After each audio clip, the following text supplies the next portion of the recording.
खाली तुम्हाला दोन व्यक्तीचे फोटो दिसत आहे. एक आहे विष्णू तिवारी आणि दुसरा आहे राम रहीम. विष्णू तिवारी तेच व्यक्ती आहे ज्यांना खोट्या आरोपामध्ये, रेपच्या आरोपामध्ये 20 वर्षाची सजा झाली होती. कोर्टाने फक्त आरोप लावले होते, नंतर ते जेलमध्ये गेले. नंतर त्यांनी 20 वर्षानंतर कोर्टाने त्यांना बेकसूर आहे म्हणून सोडून दिले. जेव्हा ते जेलच्या बाहेर आले तेव्हा त्यांचं घरदार विकलेलं होतं, शेतीसुद्धा विकलेली होती. आई वडील या दुनियामधून निघून गेलेले होते आणि त्यांची पूर्ण जवानी ही जेलमध्ये गेली होती. खोट्या आरोपामुळे त्यांचं पूर्ण आयुष्य बर्बाद झालं. आणि याच देशामध्ये दुसरीकडे आहे राम रहीम, ज्यांना रेपच्या आरोपामध्ये 20 वर्षाची सजा झालेली आहे. हे फक्त आरोप नाही तर कोर्टामध्ये ते सिद्धसुद्धा झालेले आहे आणि कोर्टाने मानलेलं आहे. राम रहीम यांना एका पत्रकाराच्या हत्येमध्ये उम्रकैदेची सजा झालेली आहे, तरी पण ते जेलमधून कधी कधी बाहेर येत असतात.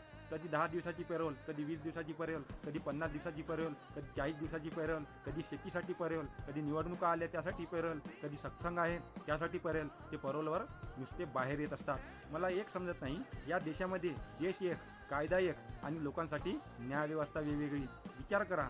मला तर वाटतं हे जेल प्रशासन एक इव्हेंट मॅनेजमेंट म्हणून बनलेलं आहे. हा व्यक्ती कधी पण बाहेर येतो आणि बाहेर आल्यानंतर यांच्यासाठी गाडीचा काफेला उभा राहतो. याच्यावर रेपचे आरोप आहे तरी पण याचे भक्त आहे. तुम्ही विचार करू शकता. मला असं वाटतं आपल्या संविधानामध्ये असं म्हटलं जातं की कायदे सर्वांना समान आहे आणि समान कायदे लिहिले गेलेले आहे. मला तर वाटतं कायदे फक्त लिहिले गेलेले आहे, गरिबांसाठी वेगळे आणि पैसेवाल्यांसाठी वेगळे. विचार नक्की करा. एक देश एक कानून म्हणतात ना, तर या देशामध्ये वेगवेगळ्या लोकांसाठी वेगवेगळे कानून आहे. फक्त पैसा पाहिजे, बाकी सगळं बरोबर होतं. राम राम. आज जय हिंद म्हणायची